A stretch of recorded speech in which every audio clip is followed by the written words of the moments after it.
सभी को नमस्कार। विज्ञान सूचना चैनल में आपका स्वागत है। दोस्तों, रूसी लड़ाकू पायलट जल्द ही बम से भरे लड़ाकू ड्रोन के साथ उड़ान भर सकते हैं। इससे पहले कि हम इस वीडियो को लाइक और शेयर करें, सब्सक्राइब बटन को स्मैश करें और नोटिफिकेशन बेल पर क्लिक करें। अगर रूस इस दशक के अंत तक विमानों को युद्ध में भेजने का फैसला करता है, तो उन विमानों में मौजूद मानव पायलट अभी भी निशाना साधेंगे, लेकिन यह ड्रोन एस्कॉर्ट्स होंगे जो वास्तव में बम गिराते हैं। एस-70 ओखोटनिक रूसी रक्षा दिग्गज रोस्टेक द्वारा निर्मित एक प्रोटोटाइप लड़ाकू ड्रोन 2024 में हवाई और जमीनी लक्ष्यों पर हमला करने की वादा किए गए क्षमता के साथ सैन्य सेवा में प्रवेश करने की उम्मीद है। ओखोटनिक का मार्गदर्शन करना और उसके लक्ष्य चयन की निगरानी करना Su-57 के कॉकपिट के अंदर एक मानव लड़ाकू पायलट, रूस की 5वीं पीढ़ी का लड़ाकू और यूएस के F-35 के लिए एक अनुमानित समकक्ष होगा। एक लड़ाकू शक्ति का उपयोग करने और एक बसे हुए सेनानी की पहुंच का उपयोग करने के लिए, जबकि अभी भी गोलीबारी के फैसलों के लिए एक मानव को रखना आतंकवादियों के बीच एक आम अभ्यास है।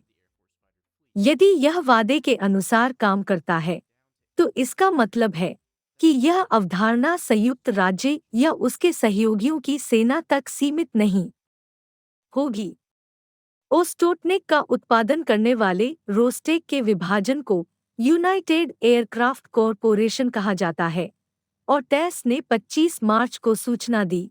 मानव रहित टीम नेटवर्क केंद्रित युद्ध के लिए रूस के दृष्टिकोण का हिस्सा होगा। Su-57 और ओखोटनिक टीमिंग रूसी सेना में अपनी तरह का पहला है, सैमुअल बेंडेट कहते हैं। सेंटर फॉर नेवल एनालिसिस के विश्लेषक और centre for new American security में सहायक साथी हैं। रूसी सैन्य प्रतिष्ठान पहचानता है कि एक Su-57 बांधना संभावित रूप से मानव स्क्वाड्रनों की जगह ले सकता है। यह उन अभियानों में परिवर्तन के लिए कैसे रूस की योजना बनाएगा, दोनों अभियानों के स्तर पर और लड़ाई के छोटे स्तर पर। उस काम को करने के लिए ओखोटनिक और Su-57 उनके लक्ष्यीकरण और सेंसर डेटा को साझा करेंगे। संभवतः प्रत्येक विमान को एक दूसरे के सेंसर द्वारा कब्जा कर लिया गया सब कुछ देखने की अनुमति देगा। प्रत्येक ओखोटनिक 4,400 पाउंड तक के बम ले जा सकता है, जो अमेरिकी सेवा में एक MQ-9 रीपर की तुलना में काफी अधिक हो सकता है। जनवरी में एक ओखोटनिक ने कैस्पियन सागर के उत्तर में एक लक्ष्य पर 1,100 पाउंड के फ्रीफॉल बम गिराए।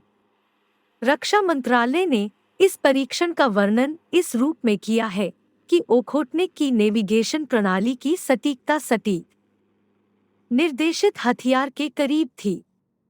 यदि सटीक है, तो यह बताता है कि ड्रोन एक बम पर मार्गदर्शन प्रणालियों की लागत को ऑफसेट कर सकता है, जबकि बम उन विमानों की तुलना में बहुत सस्ते होते हैं जो उन्हें गिरा देते हैं।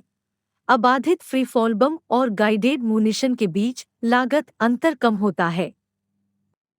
उदाहरण के लिए, GBU-38 संयुक्त राज्य अमेरिका द्वारा उपयोग किया जाने वाला एक निर्देशित बम 500 पाउंड के विस्फोटक के रूप में शुरू होता है, जिसकी लागत $2,000 है और फिर अतिरिक्त $18,000 का मार्गदर्शन उपकरण संलग्न हो जाता है। इस मार्गदर्शन प्रणाली में GPS, जड़त्वीय मार्गदर्शन और टेल फिन नियंत्रण शामिल हैं, जो बम को अपने लक्ष्य की ओर बढ़ाते हैं, जो विस्फोट में नष्ट हो जाते हैं। ओखोटनिक ने वादा किया सटीकता प्रदान कर सकते हैं या नहीं, यह तय करने वाले सैन्य की तुलना में कम महत्वपूर्ण है कि ड्रोन प्लेसमेंट और फ्रीफॉल बम इसकी बमबारी की जरूरतों के लिए पर्याप्त हैं। और वह सब लक्ष्यीकरण अभी भी मानव पायलट के माध्यम से Su-57 जेट को चलाने के माध्यम से किया जाएगा, जगह में ओखोटनिक का मार्गदर्शन करना। बेंडेट कहते हैं अभी रूसी सैन्य प्रतिष्ठान कह रहा है कि Su-57 में एक मानव पायलट अंतिम रूप से कहेगा कि ओखोटनिक क्या लक्ष्य रखेगा। इस 70 में रक्षा मंत्रालय के अनुसार तेज और अधिक लचीला कमांड, नियंत्रण और स्काउटिंग के लिए एक जहाज पर AI भी होगा। संयुक्त राज्य अमेरिका भी अपने झगड़े के लिए सशस्त्र युद्ध एस्कॉर्ट्स विकसित कर रहा है। स्काईबॉर्ग कार्यक्रम के तहत वायुसेना को उम्मीद है कि ड्रोन को लड़ाकू विमानों की तुलना में सस्ता, संख्या बढ़ाने और लड़ाकू पंखों की ताकत पर हमला करने के लिए ओखोटनिक सेवा में प्रवेश करने से पहले यह अभी भी साल होगा।